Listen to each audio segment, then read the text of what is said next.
সভাসদ পাশে কথা বিপরীত বামনৰ ভাইকে বলি সুতলা পৰি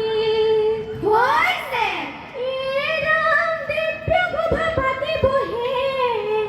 প্ৰহ্লাদৰ নাতি হৰিগুণ ধামনিতে শুনে কাণ পাতি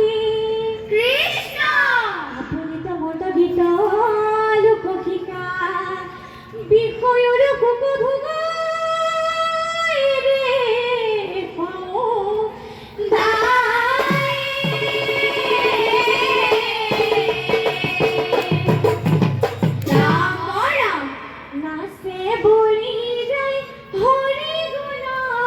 নাচে বুলি